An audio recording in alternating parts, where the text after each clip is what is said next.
अस्सलाम वालेकुम, कैसे हैं आप सब। उम्मीद है आप सब खैरियत से होंगे। तो रूबा अली के किचन में मैं आप सबको वेलकम कहती हूँ। आज जो रेसिपी मैं आपके साथ शेयर करने जा रही हूँ वो है शलजम मूली की सब्ज़ी, जो बहुत ही हेल्दी भी है और जल्दी भी बन जाती है। तो आइए देखते हैं कैसे बनाएंगे हम इतनी हेल्दी और टेस्टी डिश। हेलो फ्रेंड्स, हमारे चैनल को लाइक, शेयर, सब्सक्राइब जरूर कीजिए। Thank you. तो इसके लिए हमें सबसे पहले चाहिए 1 किलो शलजम, 1 किलो मूली और 1 किलो पालक। शलजम और मूली हमने पत्तों के समेत ली है, यानी कि पत्तों के साथ लेनी है। फिर उसे काट कर वॉश कर फिर हमने उसको उबाल लिया है।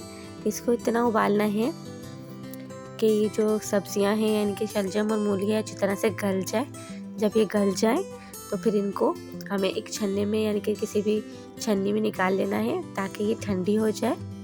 ये देखें इस तरह जैसे हमने इसको एक छन्ने में निकाला हुआ है, ये बॉयल हुई भी है। फिर हमने लेना है 3 से 4 टेबल स्पून लहसुन, कुटी हुई मिर्चें और ज़ीरा। इन तमाम चीज़ों को लेकर हमने पीस लेना है और एक चटनी बना लेनी है। फिर हमें चाहिए 1 टेबल स्पून नमक, या अपने आप टेस्ट के हिसाब से कम या ज़्यादा भी कर सकते हैं। फिर हमें चाहिए 4 अदद लहसुन जो हमने चॉप करके रख लिए हैं।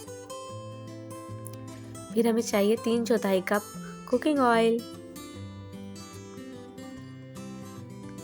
फिर हमने जो सब्जियां छन्ने में ठंडा करने रखी थी हमने उन्हें निचोड़ लिया है अच्छे तरीके से, इतना कि उनमें बिल्कुल भी कोई पानी ना रहे। उन्हें अच्छी तरीके से निचोड़ कर रख लिया है हमने। फिर हमने जो लहसुन की चटनी यानी कि जो पेस्ट बनाकर रखा था वो हमने 3 टेबल स्पून ऐड करा है। आप चाहें तो कम या ज़्यादा कर सकते हैं, 4 टेबल स्पून भी ऐड कर सकते हैं। फिर आप इसे अच्छे तरीके से मिक्स कर लीजिए। फिर आप इसमें नमक ऐड कर दें। नमक मैंने 1 टेबल स्पून ऐड करा था, आप इसे कम या ज़्यादा भी कर सकते हैं। इसे अच्छी तरीके से मिक्स कर लीजिए। फिर आप पैन में ऑयल गरम करें। फिर उसमें लहसुन जो हमने चॉप करके रखा था वो ऐड कर दिया। फिर जब लहसुन लाल हो गया यानी कि गोल्डन हो गया, फिर हमने उसमें जो पेस्ट बनाकर रखा था यानी कि जो मिक्सचर हमने बनाकर रखा था सब्जियों का वो ऐड कर दिया। बस फिर हम इसे अच्छे तरीके से भूनेंगे। इसे इतना भूनेंगे कि इसमें पानी बिल्कुल भी ना बचे, बिल्कुल ड्राई हो जाए। ये हमें कैसे पता चलेगा कि ये ड्राई हो चुका है? तो ये ऑयल सेपरेट हो जाएगा यानी कि इसका ऑयल नज़र आने लगेगा। ये देखें इस तरह इसे अच्छे तरीके से भूनना है, इसे मीडियम फ्लेम पर भूनना है। अगर आप इसे कम भूनेंगे तो फिर इसका टेस्ट वो नहीं आएगा। तो लिहाजा आप इसे बहुत अच्छे तरीके से भूनिएगा और मीडियम फ्लेम पर इसको भूनिएगा यानी कि कुक कीजिएगा। ये देखिए इस तरह।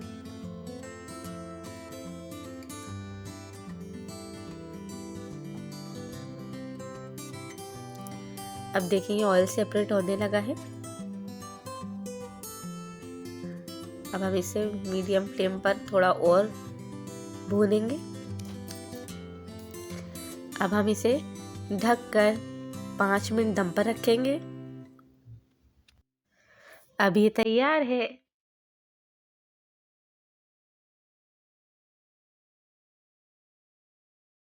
अब हम इसे डिश आउट करेंगे।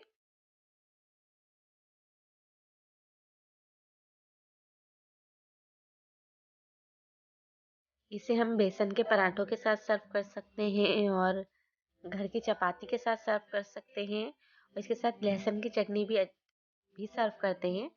तो आज हमने इसे बेसन के पराठे के साथ सर्व किया है। ये देखिए एक परफेक्ट मील है। आप लोग भी ज़रूर बनाइएगा, खाइएगा और मेरे चैनल को लाइक, शेयर एंड सब्सक्राइब करना मत भूलिएगा। Thank you.